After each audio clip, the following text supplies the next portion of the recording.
नमस्कार, मैं ज़ुबैर खान। इस वक्त हम लाल किले के आसपास पहुंचे हुए हैं और लाल किले के आसपास एक ऐसे स्टैंड पे हम लोग पहुंचे हुए हैं जहां पर रिक्शों की एक बड़ी तादाद है।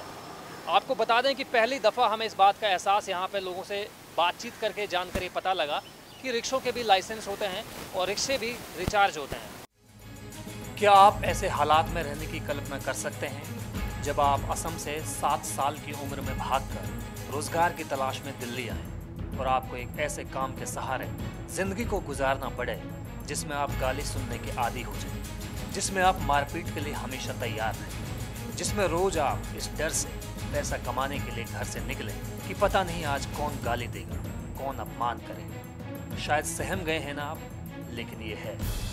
सोचिए अगर आपको ऐसे माहौल में सिर्फ एक दिन के लिए छोड़ दिया जाए जहाँ पर हर कोई आपको घर बैठी हुई माँ को गाली दे, जहाँ ससुराल में रह रही बहन को बुरा भला कहे, तो क्या आप तैयार होंगे? शायद नहीं, है ना?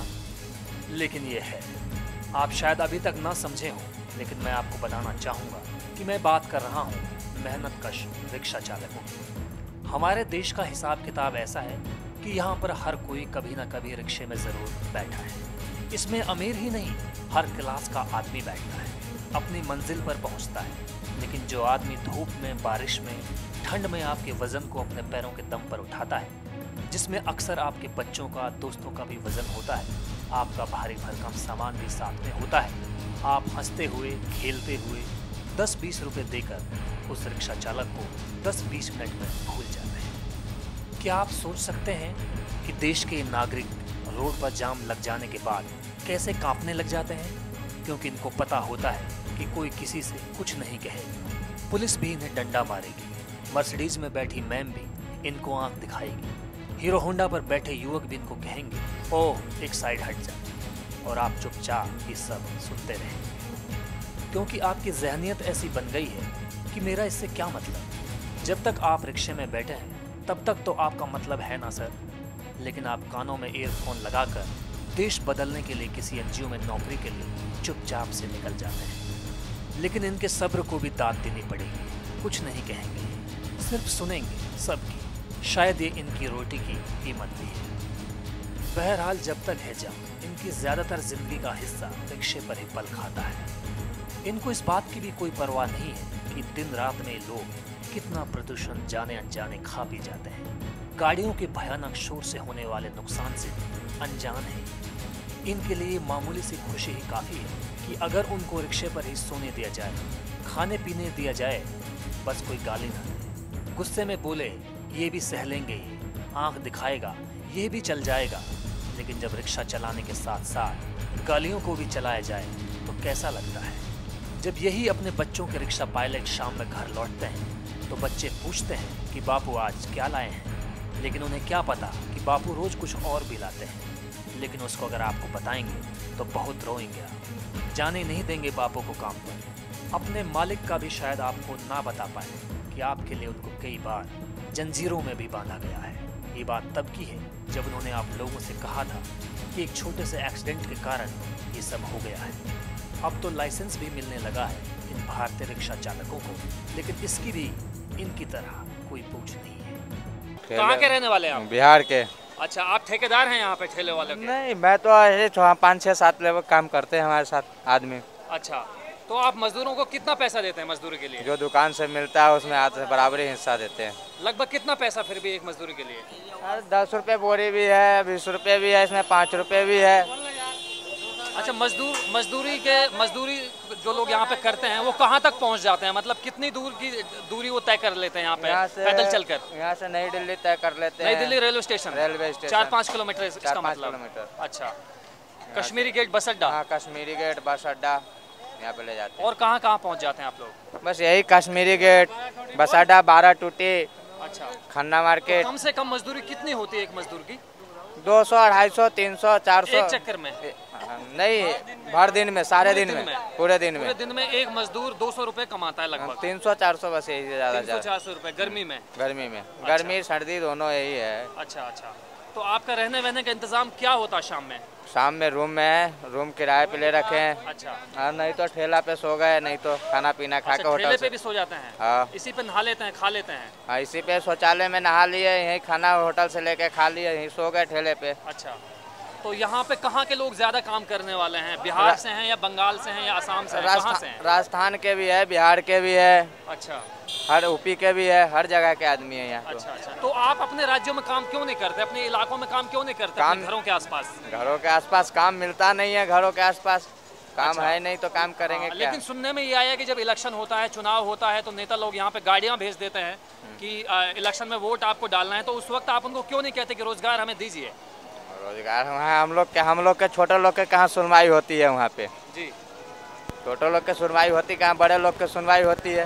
हाँ, तो इसका मतलब मजबूरी में आप दिल्ली में काम कर रहे हैं? हाँ, तो हर आदमी मजबूरी में ही कोई प्रदेश जाके कमाता है, जो पैसे जो देहात में कोई काम धंधा नहीं मिला, बिहार में कोई काम नहीं मिला तो दिल्ली में आके काम मिला, तो कहूँ भी काम करना है, पैसा पेट पालना है तो करना पड़ता है। तो अब बिहार से आप लोग हैं, कौन कौन से राज्यों से? जैसे आपने राजस्थान का बताया, बंगाल से भी यहाँ पे लोग मौजूद हैं? बंगाल से भी मजदूर है। हाँ, तो इस वक्त हम पुरानी दिल्ली के खारी बावली में मौजूद हैं। खारी बावली दुनिया भर में अपने मसालों के लिए, अपने मेवाओं के लिए दुनिया भर में जाना जाता है, लेकिन ये मेवाओं और मसालों का काम बगैर ठेलों के अधूरा है, और इस ठेलों में मज़दूरों की जो अपनी कहानियां हैं वो एकदम जुदा जुदा हैं। तो हम इन ठेलों के जो ठेकेदार हैं, प्रधान जी हैं कैलाश चंद जी, उनसे बात करेंगे कि मजदूरी के जो यहाँ पे मजदूरी कर रहे हैं अलग अलग राज्यों से आके, अपने गाँवों देहातों, अपने ज़िलों और राज्यों को छोड़ के, उनके सामने यहाँ पे कितनी परेशानियाँ हैं। जी कैलाश चंद जी, बताइए कि आप यहाँ पे ठेलाओं के जो हैं प्रधान हैं, उनके अध्यक्ष एक तरह से हैं, तो यहाँ पे मज़दूरों को किस तरह की परेशानियाँ एक तरह से आती हैं? मजदूरों को एक तो जाम लग जाता है, यहाँ कोई पुलिस की कोई सहायता नहीं है, पुलिस की कोई सहायता नहीं है यहाँ, और मजदूरों की मजदूरी नहीं बढ़ रही है, और खारी बावड़ी में मजदूरों की यूनियन नहीं है, यूनियन नहीं होने से कारण मतलब मजदूर की मजदूरी नहीं बढ़ रही है खारी बावड़ी में, और बस ये जाम लगा रहता है, कोई पुलिस की कोई सहायता नहीं है। पहली पुलिस 4 जगह पुलिस रहती थी, ईसर आगे और गिरजा मार्केट और तिलक बाजार और चौक हरिवाड़ी का चौक पे, इन पे पुलिस की सहायता, पूरी सहायता रहती थी। अब कोई पुलिस की सहायता नहीं है, पुलिस मतलब मजदूर से ठिए के पैसे 500-500 रुपये बना रखे हैं। अच्छा कैलाश चंद जी, जैसा एक बात यहाँ पे देखी गई है, हमने भी पूछताछ की है, उसमें हमें एक चीज़ यहाँ पे ये पता लगी है कि अलग अलग राज्यों से 2000 किलोमीटर की एक दूरी तय करके मजदूरी के लिए यहाँ पे लोग आए हुए हैं। अगर मान लीजिए ये रोड जो है बहुत पतली सी रोड है, अगर किसी का कोई एक्सीडेंट हो जाता है या किसी से कोई बात हो जाती है तो अमूमन ये देखने में आता है कि लोग उनसे गाली गलौज करते हैं, उनके साथ में मारपीट करते हैं। तो ऐसे में आपकी मतलब सरकार से या अपने आप से क्या मांगे, आप उनकी क्या मदद करते हैं मजदूरों की? ऐसे में मजदूरों की मतलब ये होनी चाहिए जो उसको मतलब मुआवजा मिलना चाहिए मजदूरों को। जो कोई एक्सीडेंट हो जाए, किसी ने दुकानदार ने मार दिया, मान लो सपोज करो किसी ने मर गया हो, तो उसके मतलब उसको मुआवजा मिलना चाहिए गवर्नमेंट को, उसको घर पहुंचाना चाहिए गवर्नमेंट को, सरकार को। मेरा कहने का मतलब ये है, मेरा सवाल आपसे ये है कि अमूमन ये देखा जाता है जैसे ये बहुत पतली सी रोड है और यहाँ पे अक्सर जाम लगता रहता होगा, अक्सर जाम लगता रहता होगा, तो ऐसे में मतलब एक चीज़ यहाँ पे देखने में आ रही है कि लोग अलग अलग तरह की गालियाँ अलग अलग तरह से उनके साथ में मारपीट कर सकते हैं। हाँ। तो ऐसे में आप लोग क्या करते हैं? आप लोग कैसा महसूस करते हैं कि आप मेहनत की कमाई कर रहे हैं, मजदूरी कर रहे हैं, उसके बावजूद आपको कोई गाली दे, कोई आपसे बुरा भला बोले, तो आप इसके लिए क्या कहना चाहेंगे? क्या आपको सही लगता है ये चीज़? ये सही नहीं लगता हमारे जी। जो दुकानदार गाली गलौज करता है, दुकानदार के सामने ठेला खड़ा हो जाता है, दुकानदार कहते मैं इसको सड़क को खरीद लिया मैंने, अच्छा, तो उसकी सड़क नहीं है, उसका मतलब दुकान का हकदार ही है दुकानदार, मतलब उसको और उन्हीं दुकानों और करके पीट पाट मारने के तैयार हो जाता है मजदूरों को। अच्छा, दुकानदार पीटने के लिए तैयार हो जाते हैं आपको? दुकानदार पीटने के लिए तैयार हो जाता है, गाली गलौज दे के और पीट भी दे देता है उसको। अच्छा, दुकानदार भी आपको पीटते हैं, पुलिस भी आपको पीटती है और आम लोग भी आपको पीटते हैं? आम लोग भी पीटते हैं, है ना, पुलिस भी आपको पीटती है। हाँ, तो उनको मतलब सहायता होनी चाहिए सरकार की द्वारा मजदूरों को। अच्छा जी, आप कहाँ से आए हैं? हम मुजफ्फरपुर से हैं जी। अच्छा, मुजफ्फरपुर बिहार से आए जी। हैं। तो बिहार में आपको रोजगार नहीं मिला क्या? जी रोजगार तो नहीं है जी, बिहार में रोजगार आता तो दिल्ली में आते क्या करने। अच्छा, एक दिन में कितना पैसा आप कमा लेते हैं एक लगभग? दिन में 200-300 रुपया तो कमा लेते हैं। अच्छा, 200-300। तो उसके घर कितने दिनों में जाते हैं आप? घर जा चला 6-7 महीने में जाते हैं। अच्छा, कितने पैसे वापस लेके जाते हैं आप घर को? घर में जब महीने के 7-8 हज़ार रुपया कमा ले, जिसमें जेब खर्चे हो गए, कुछ बच्चे के लिए भेज देते, इतना ही।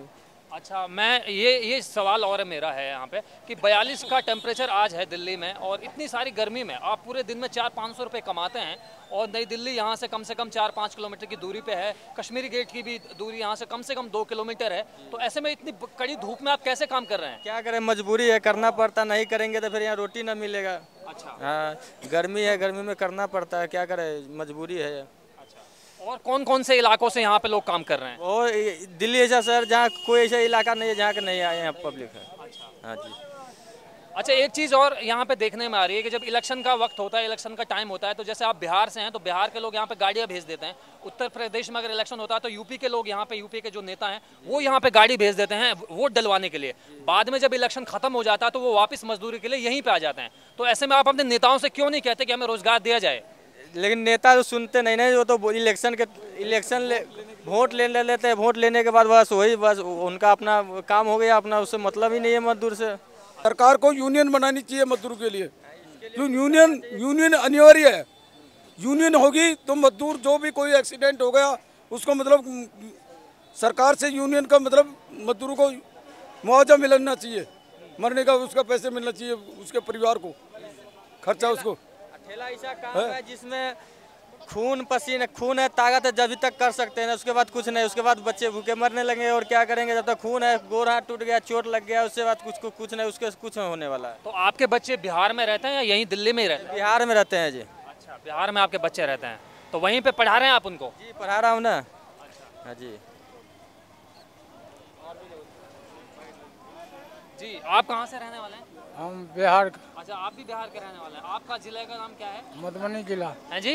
मधुबनी जिला। मधुबनी जिला। आप कितने सालों से यहाँ काम कर रहे हैं? यहाँ 15 साल से। 15 सालों से। कितना पैसा आपने 15 सालों में कमा लिया है? कितना 200-300 रुपया कमाते हैं, 100 रुपया पॉकेट खर्चा होता है, समझे ना। 2 बेर खाना खाते हैं, हाँ। और रखिए चाय पानी, खैनी तम्बाकू, ये सब में तो खर्चा होबे करते हैं, क्या कहे।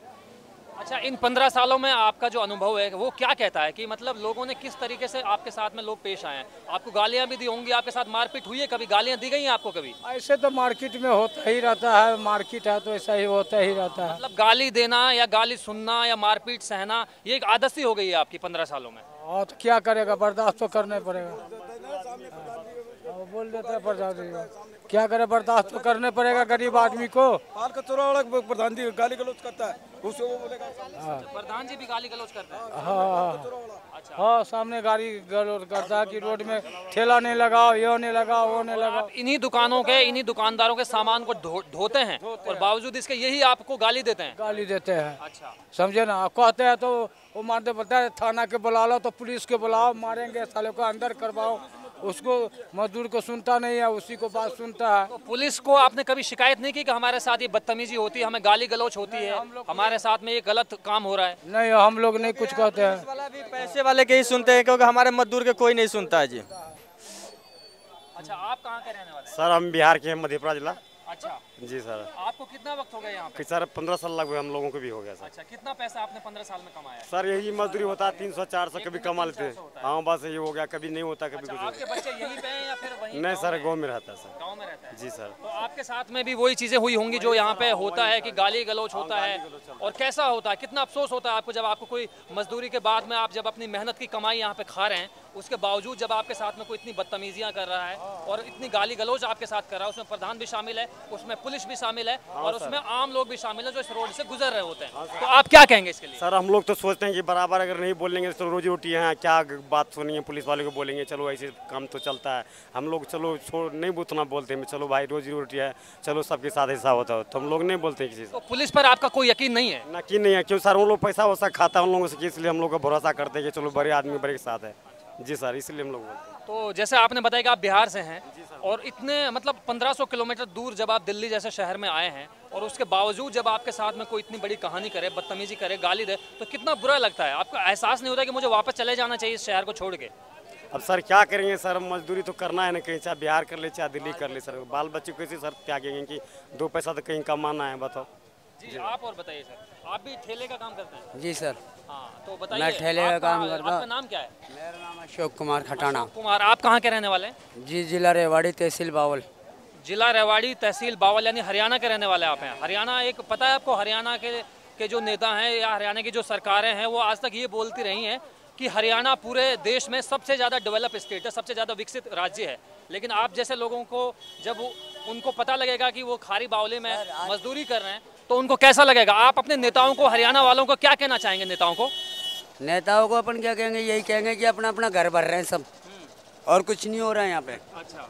और जो यहाँ पे हो रहा है ना, दिल्ली में इतने पुलिस वालों की ड्यूटी है, जाम लग रहा है और गरीबों के गांड पर डंडे पड़ रहे हैं, और हम जैसे गरीब मजदूर, धक्के वाले, पल्लेदार, जो रोटी पेपर में ले लेके खा रहे हैं,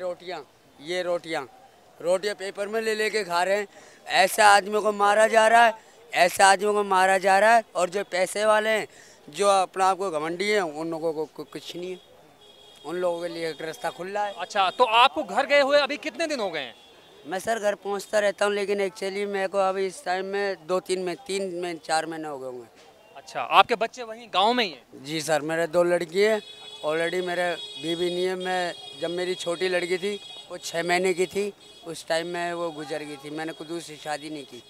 मैं तो गोंडा जिला का रहने वाला। गोंडा? आप भी यूपी के हैं? हाँ। आप भी योगी आदित्यनाथ के फैन हैं? हाँ जी, है ही है ना योगी आदित्यनाथ के? जब मौके पे है तो उन्हीं का हूँ। नहीं, आदमी मौके की बात नहीं है ना, आप यहाँ पे ठेले का काम कर रहे हैं ना। ठेले का। तो अगर आपको रोजगार अपने राज्य में, अपने घर के आसपास मिले, अपने रिश्तेदारों के, अपने जानकारों के आसपास मिले, तो बेहतर ये है ना। आप दिल्ली में क्यों काम कर रहे हैं? हाँ, क्यों आएंगे अगर वहाँ मिलेगा तो। हाँ, तो इसलिए मैं कह रहा हूँ ना, योगी आदित्यनाथ से जो आपको उम्मीद, आपने कहा कि योगी बहुत अच्छे हैं, मैं योगी का सपोर्टर हूँ, तो योगी साहब क्यों नहीं कहते कि मुझे रोजगार अपने इलाके में दीजिए आप? अरे करेंगे धीरे धीरे, अभी तो नए हुए हैं। अच्छा। हाँ, धीरे धीरे उम्मीद पाई जाती है कि करेंगे। इस वक्त हम पुरानी दिल्ली के खारी बावली में मौजूद हैं, और खारी बावली दुनिया भर में अपने मसालों के लिए, अपनी मेवाओं के लिए जाना जाता रहा है। लेकिन यहाँ पे एक अजीब चीज़ हमने देखी, ठेला प्रथा। ठेला प्रथा को रेहड़ा भी बोलते हैं एक आम भाषा में। और हमने जो ठेला प्रथा में और रेहड़ा से जुड़े लोगों से बातचीत की, उसके बाद हम इस नतीजे पे पहुँचे हैं कि यहाँ पर ठेला प्रथा से जुड़े लोगों के लिए बहुत सारी परेशानियाँ हैं। दरअसल जिस तरीके से हमने उनसे बातचीत की, उसके बाद में हमें पता लगा कि पुलिस प्रशासन उनको आए दिन परेशान करता है। यही नहीं, जो यहाँ पे दुकानें हैं, दुकानदारों का सामान वो यहाँ से वहाँ ले जाते हैं। कश्मीरी गेट की दूरी यहाँ से 2-3 किलोमीटर दूर है, उसके बावजूद भी इतने 44 के तापमान में वो लोग हाथों से खींचकर इतने सारे सामान को लेकर वहाँ पहुँचते हैं। यही नहीं, इसके अलावा नई दिल्ली रेलवे स्टेशन की दूरी यहाँ से 4 से 5 किलोमीटर की दूरी पर है, वहाँ तक भी ये लोग अपना सामान लेके जाते हैं। लेकिन दुकानदार आए दिन इनके साथ में बदतमीजियाँ करते हैं। रोड की जो तंगहाली है, रोड जो यहाँ पे है वो बहुत संकरी है, बहुत पतली सी रोड रह गई है।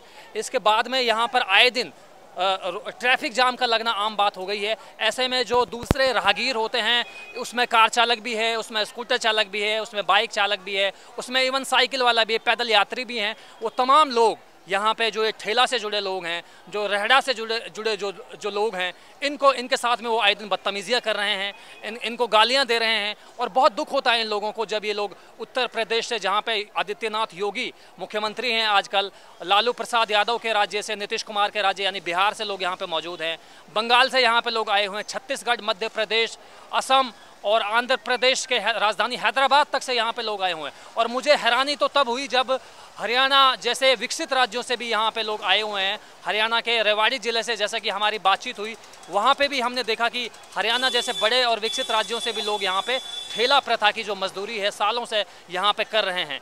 तो ऐसे में ये बहुत बड़ा सवाल अपने आप में है, जब नरेंद्र मोदी की सरकार, बीजेपी की सरकार यहाँ पे ये कह रही है कि देश बदल रहा है, देश डिजिटल हो रहा है, देश स्मार्ट हो रहा है, देश में बहुत सारे चेंजेस हो रहे हैं, देश में बहुत सारे सुधार हो रहे हैं।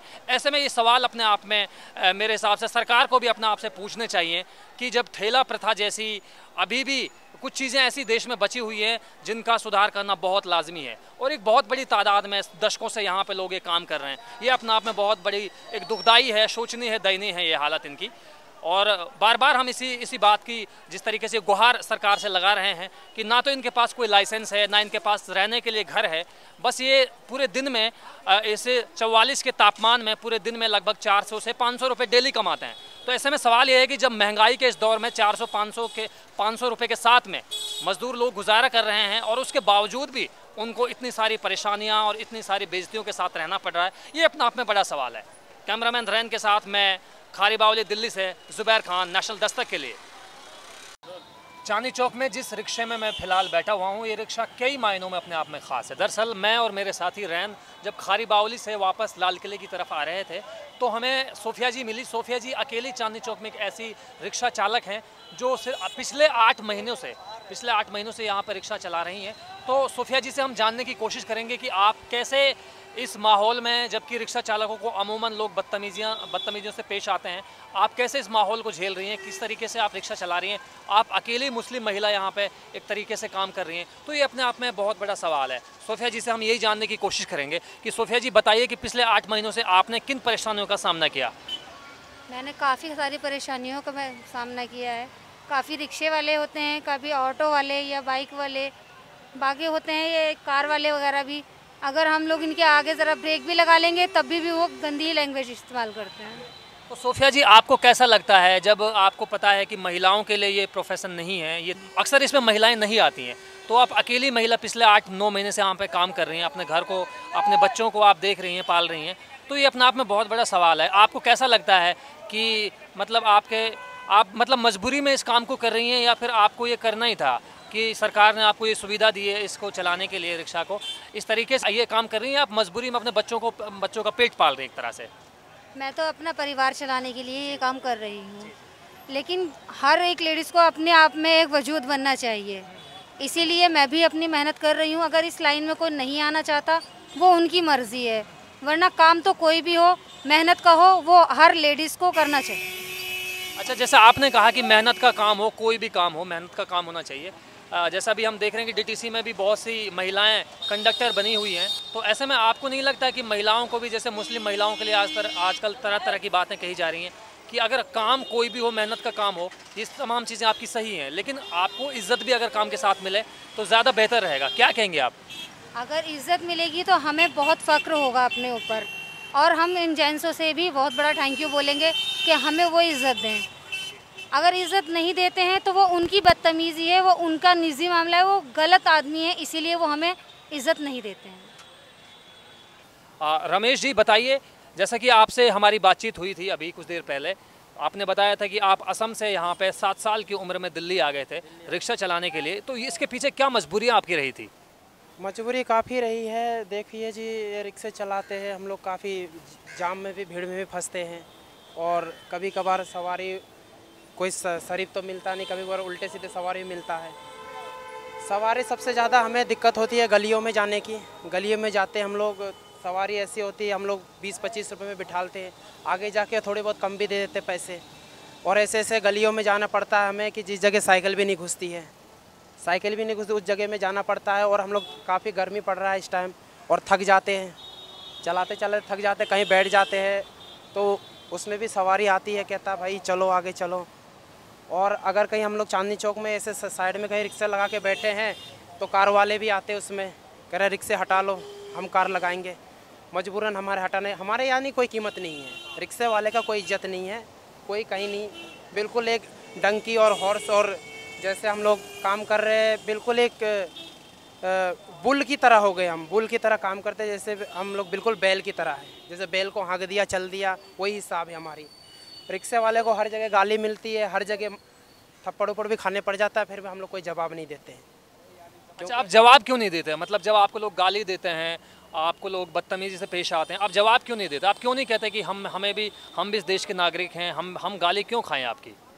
अब वो बड़े लोग हैं, हम उनके साथ, हम छोटे मोटे आदमी, हम उनके साथ क्या जवाब करें, क्या बहस करें? हम आगे, हमारे कोई बहस करने का मतलब इतनी औकात नहीं है, और हम लोग इतने गरीब आदमी बहस नहीं कर सकते उनसे, क्योंकि वो लोग बड़े लोग हैं भाई। और हम अगर गलती से कहीं थप्पड़ भी मार देते हैं, हम लोग चुपचाप रह के सुन लेते हैं, भाई चलो कोई बात नहीं, गलती उनकी गलती होता है, हम अपने गलती मान लेते हैं, कोई बात नहीं, क्योंकि हमारी इतनी औकात नहीं है। और रिक्शा तो ऐसी चीज़ है सर कि बिल्कुल बकवास, एकदम कोई इज्जत ही नहीं है इसमें, कोई इज्जत, कोई मतलब कोई रिस्पेक्ट नहीं करता इसमें। और कभी कभार हम लोग बीमार भी हो जाते हैं, मकान किराए में चलाते, सारे रिक्शे यहाँ किराए में चलाते हैं, और रिक्शे का मालिक है, उससे कोई हेल्प नहीं मिलता हमें। 50 रुपये उससे काम पे आओ या ना आओ, उसको किराए से मतलब है। अच्छा, डेली आपको मतलब अपने मालिक को 50 रुपये देने होते हैं, चाहे आप 1 रुपया ना कमाओ? ना कमाओ, क्योंकि हमें कोई परेशानी, अगर बीमार भी हो गए, छुट्टी कर रखा है घर में, उससे उनसे कोई मतलब नहीं।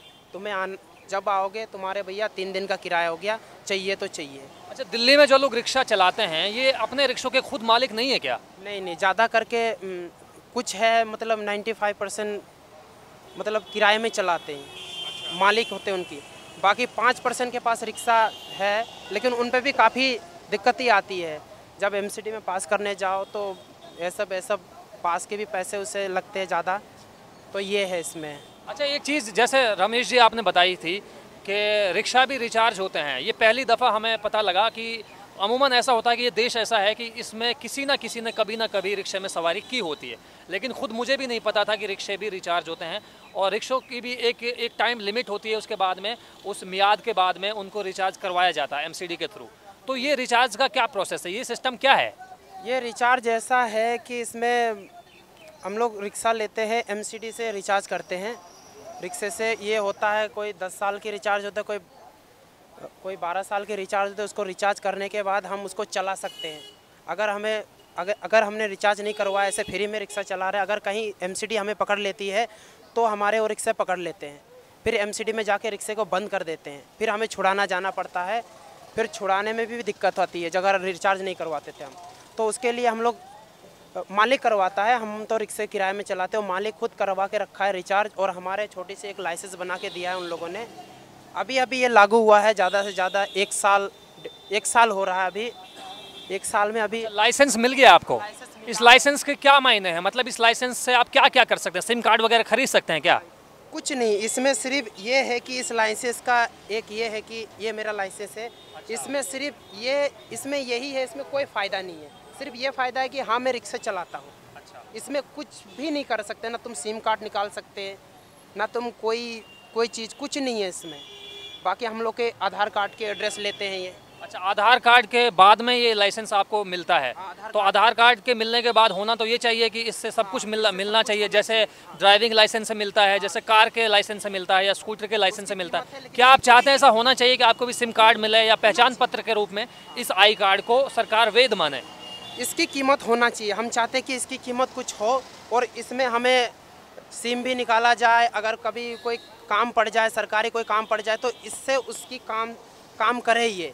जैसे हमारी आधार कार्ड काम करती है, राशन कार्ड काम करती है, उसी तरह ये काम करना चाहिए, लेकिन ऐसा कुछ काम नहीं होता इसमें। अच्छा रमेश भाई, आपने एक चीज़ यहाँ पे ये बताई थी कि हमारे साथ में आम तौर पे हमारी जो एक तरह से इंसल्ट होती रहती है रोड पे, लोग गाली भी देते हैं। इसमें कार चालक भी है, इसमें बस चालक भी है, इसमें ट्रक ड्राइवर भी है, मतलब हर कोई इसमें है। लेकिन कई बार ऐसा होता है कि मान लीजिए किसी रिक्शा चालक का एक्सीडेंट हो गया या रिक्शा चालक के कोई चोट आ गई, तो ऐसे में जहाँ से आप जिस मालिक के थ्रू आप काम कर रहे हैं वो आपकी इसमें क्या मदद कर रहे हैं? वो मदद करेगा, जैसे आपके बैग में फैमिली है तो आपको थोड़ी बहुत मदद मिल जाएगा। अगर आपके पास कोई नहीं है तो आप लावारिस की मौत जाओगे, लावारिस के हिसाब से जाओगे। अच्छा। और ज़्यादा करके लावारिस ही जाता है, कोई नहीं होता है। वो पुलिस 100 नंबर, अगर एक्सीडेंट हो गया, अगर उसी टाइम आपने दम तोड़ दिया तो आप 100 नंबर आएगा, बाकायदा 100 नंबर आता है, उसको वहाँ ले जाकर वो लावारिस के हिसाब से चले जाता है। उसमें कोई कार्रवाई नहीं होती है, कौन था, क्या था, कैसे था, ऐसे कुछ कार्रवाई। ऐसे भी होता है, कोई मालिक अच्छा होता है तो फैमिली तक वो खबर पहुंचा देता है, तो उसकी फैमिली आके छानबीन करते हैं, तब जाके उनको। हमारे एक दोस्त था खब्बू नाम की, वो लावारिस में चला गया। वो रात में वो हमारे गैरेज था सामने, रिक्शा खड़ी करके जैसे वो जा रहा था, रोड क्रॉस कर रहा था, उसको वैगनार वाले ने ठोक दिया रात के 11 बजे।